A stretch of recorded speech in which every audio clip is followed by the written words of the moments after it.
The media is outraged at Donald Trump for encouraging violence with this tweet. CNN's response: it is a sad day when the President of the United States encourages violence against reporters. You want to talk about encouraging violence? Your network gave a platform to an unhinged lunatic 2 days after he tried to violently attack Trump. Donald Trump is a bully. Your network suggested how Trump could be stopped from taking office if he was assassinated during the inauguration. Your network pointed what looked like a sniper scope at Steve Bannon. Your network hired Bob Beckel after he called for the assassination of Julian Assange. Illegally shoot the son of a...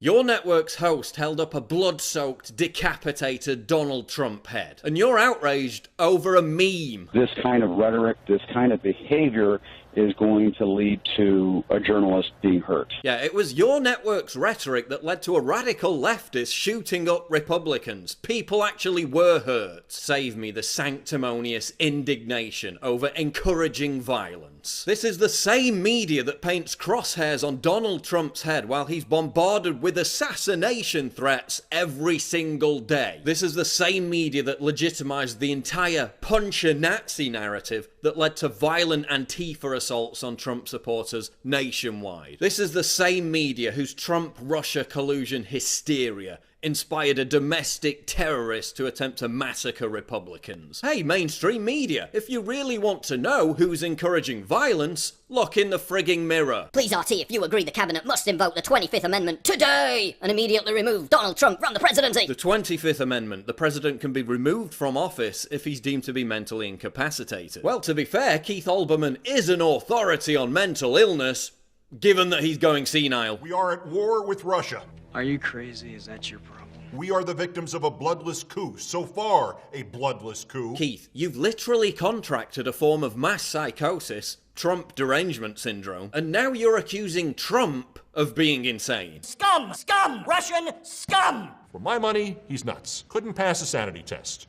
Open book. We are at war with Russia. Trump's tweets aren't funny. They're authoritarian. You want to talk about authoritarianism? Obama used the Espionage Act against journalists and whistleblowers more than every previous president combined. And what did the left have to say about it? Nothing. Obama locked up journalists, and you're more concerned about the authoritarian threat to journalism posed by a tweet. Give me a break. Anyone with a child under 18 has to be asking themselves, how do I explain the president's actions, especially since he faces no consequences? Oh, I don't know, Chuck. Maybe we can ask the parents who had to explain to their kids why the president was diddling an intern in the Oval Office with a cigar. Maybe they can help. I did not have sexual relations with that woman. Both sides have a problem with hateful crazies. The difference is the left denounces theirs, the right elects theirs president. Oh, you mean like when you denounced Black Lives Matter, a movement inspired by a cop-killing terrorist, a movement that calls for dead cops, dead cops! And whose rhetoric led to mass shootings? Yeah, you really denounced those crazies, didn't you, Sally? We want you to know that our hearts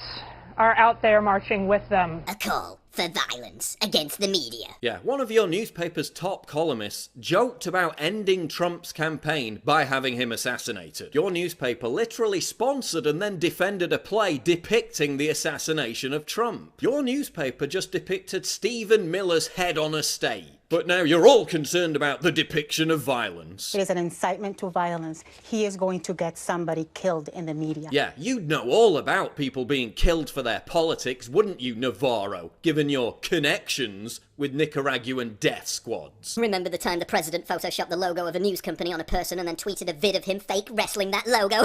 Remember the time you mocked a 9-time stabbing victim while he was still critical in hospital just because he was a Trump voter? Yeah, you don't have the moral high ground. It's a matter of time until someone hurts or kills a journalist. This is the President of the United States. We must stay shocked. Not okay. Oh, you must abhor violence, Brendan. So how shocked were you at the attempted assassination of Steve Scalise? Wow, so shocked. The media and the left has done little else than encourage and legitimize violence against Trump and his supporters for the best part of 2 years. So forgive me when I refuse to swallow your fake crocodile tears about a joke wrestling tweet being an incitement to violence. Forgive me when I refuse to treat seriously the righteous indignation of far-left journalists and activists who have been pushing violent narratives since before Trump was even elected. Forgive me when I refuse to believe this is anything besides another huge dose of hysterical anti-Trump butthurt.